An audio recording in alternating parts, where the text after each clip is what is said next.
আমার নিজের চোখে দেখা রক্ষী বাহিনী কি করছে, বাকিটা আমি শুনেছি সেনাবাহিনীতে। আমি 82 সালে সেনাবাহিনীতে ঢুকি। আমি নিজ চোখে দেখতে বরগুনাতে ছাত্র মুক্তিযোদ্ধা চোখ বেঁধে গামছা বেঁধে, ভদ্রলোকের নাম ছিল জহির, স্কুলের মাঠে সবার সামনে নির্যাতন করা হতো। তখন মানবাধিকার ছিল না, তাই উচ্চবাক্য হয় না। প্রতিদিন নদীতে লাশ ভেসে থাকতো, যার মাথা থাকতো না ফুলে থাকতো। তখন এই সিমেন্টের ব্যবস্থা ছিল না, এই জন্য হয়তো এগুলি উঠে রাখতো। এতটা বেপরোয়া ছিল রক্ষী বাহিনী। আপনি আশ্চর্য হবেন, এরা লোক যেন উবানের সৃষ্টি, অখণ্ড ভারতে বিশ্বাসী, অর্থাৎ দুই বাংলা এক, এর নির্লজ্জ জাতি। আমরা নির্যাতিত হয়েছে জমিদার দ্বারা, হিন্দু জমিদার দ্বারা, সেইটাই তারা আপন মনে করে নিছেন। তারা যে দর্শন আমাদের দেখাচ্ছেন 71-এর আগে, তারপরে আর আগে মিল নাই, এগুলি এখন বলবো না। বাট এটা হলো সম্পূর্ণ শেখ মুজিবুর রহমান দর্শন। মানুষ বার অসুবিধা নাই, কারণ কথা বলবে না, কথা বলবে ফিরে শিকদারের মতো হবে। এরা কি করতো, নতুন ড্রেস গাড়ি সব ছিল, সেনাবাহিনী যারা মুক্তিযুদ্ধ অরিজিনাল তাদের কিছু ছিল না। পচা চাল, পচা ভাত, রুটি এগুলি খেতে, আটার মধ্যে বড় বড় পোকা। তারা যাচ্ছিল সেনাবাহিনী, শেখ মুজিবুর নিজেই বলছেন যে আমার এই সেনাবাহিনীর দরকার নাই, এই দাওয়াত দরকার নাই।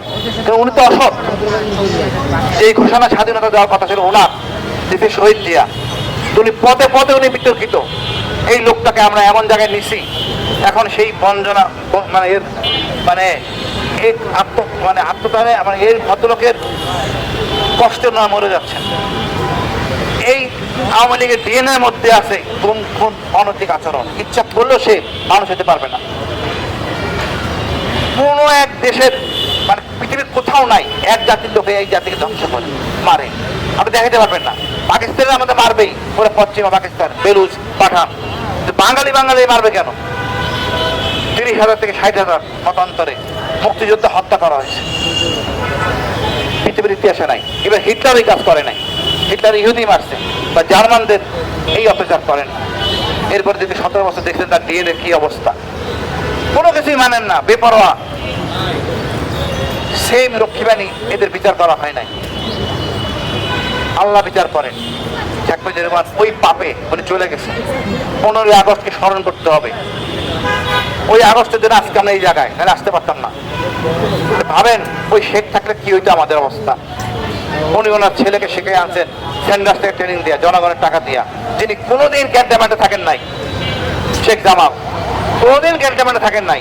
আর্মির একটা নিয়ম কারণ আছে, 6 বছর চাকরি অথবা 26 বছর বয়স, মানার পর বিয়ে করতে হবে। উনি এই অভাব দুর্ভিক্ষের মধ্যে 2 পুত্রকে একসাথে বিয়ে দিচ্ছেন। কোনো নিয়ম কানুন শেখ সাহেবের ছিল না। ওনার বাসায় ছিল ভারী ভারী অস্ত্র, অবৈধ অস্ত্র। এটাই ছিল আমাদের শাসক। এই ডিএনএকে একটা জিনিস আমাদের মাইন্ড সেট আপ করতেই হবে। পৃথিবীর ইতিহাসে এক জাতি হইয়া ওই জাতিকে ধ্বংস করতে এই আওয়ামী লীগ বিভিন্ন ট্যাগ দিয়া তাদেরকে ধ্বংস করা হয়েছে, মারা হয়েছে, অপমানিত করা হয়েছে, ফাঁসিতে ঝুলানো হয়েছে। এই আওয়ামী লীগ কখনো সোজ হবে না। অনেক সুশীল আছেন, এরা সেই সুশীল ওই উবানে আন্ডারে ট্রেনিং করছেন, পুরো রক্ষী বাহিনী হয়েছেন। তারপর রক্ষী বাহিনী 75-এর পরে এদেরকে আর্মিতে নেওয়া হয়েছে, কারণ বিশেষ ক্যাটারে ঢুকছেন, কিছু সুশীল হয়েছেন। ওনারা গুণগান গান, ওনারা ট্রেনিং করেন নাই, কোনো যুদ্ধ করেন নাই, কোথাও গুলি করেন নাই, কিন্তু ওনারা মুক্তিযোদ্ধা। এদের সব টাকা ফেরত নেওয়া উচিত এবং এদেরকে দণ্ডিত করা উচিত এই ভুয়া মুক্তিযোদ্ধাদের। অর্থাৎ এরাই উবানের লোক, এরাই সেই রক্ষী বাহিনী। বিভিন্ন ফর্মেটে আছে রক্ষী বাহিনী, তো হওয়াই নাই, বিভিন্ন নামে আছে। আর্মিতে ছিল যেমন জেনারেল মাসুদ, বর্তমান দেখতেছেন উনি আছেন, এই মাসুদ সেই রক্ষী বাহিনী। ওকে ধরলে পিটাইতে বাইর করা যাবে, কত মানুষের হত্যা করছে। আর এই পুরো রক্ষী বাহিনী ছিল প্রধানমন্ত্রী শেখ মুজিবের নিয়ন্ত্রণে, তার আন্ডার অনুগত তোফায়েল আন্ডার। এই তোফায়েল এখন নিজে বিতর্কে বাপেতে ছাড়ে না, মৃত্যুর পরও রেহাই নাই। ঘোরাতে তাকে জানালা নিয়ে বিতর্কিত, তাকে দিতে যাচ্ছে না। কোন পর্যায়ে গেলে মানুষ খেপে। আপনি কি করেননি আমাদের সাথে? আমি মনে করি আমরা এদেরকে প্রতিবাদ করতে হবে, না এরা আবার ফিরে আসবে। যারা এই ঝামেলা করবে, এই 32-এরা লাফালাফি করতেছে, এদেরকে সাইজ করতে হবে। আমাদের রক্ষাবাদী অনুষ্ঠান করতে হবে, 32 করতে দেওয়া হবে না। এই 32 সকল গোড়ামূল। এখন এখন অনেক কথা বলা যাচ্ছে না। আমরা এখন আমাদের সমীকরণে আসতে হবে। আজকে আমরা স্বাধীন হয়ে ভারত আমাদেরকে ভয় দেখায়। এই সব ওই উৎসাহী লোকজন যারা বিভিন্ন জায়গায় আছে, রক্ষী বাহিনী ট্রেনিং করা বিভিন্ন জায়গায় আছে, সাংবাদিক যারা দেখবেন বুড়া বুড়া, সব ওই ওই শ্রেণীর লোক, অখণ্ড ভারতে বিশ্বাসী। আমরা নিজ দেশে নিজ পতাকা নিয়ে গর্বের সহিত বসবাস করবো, দোষীদেরকে দণ্ডিত করব, আমরা জুলুম করব না, আইনের মধ্যে সকল সমস্যা সমাধান করবো। তবে সবাই একটা মনে রাখবেন, পৃথিবীর একমাত্র এই আওয়ামী লীগ নিজ জনগণকে হত্যা করছে, অন্য করে নাই। আমি 2 বার কম, চাকরিরত অবস্থায় কম, এরকম কাজ পৃথিবীতে কেউ পাকিস্তান আমি করে নাই। আমি মনে করি আপনারা অনেক কষ্ট করে আছেন ভাই, খুব গরম, আমি এক জায়গায় লুকিয়েছিলাম। আপনারা অশেষ ধন্যবাদ, বাংলাদেশ দীর্ঘজীবী হোক। আপনারা এই ছাত্ররা যে উঠে আসতেছে, এটা গর্বের বিষয়।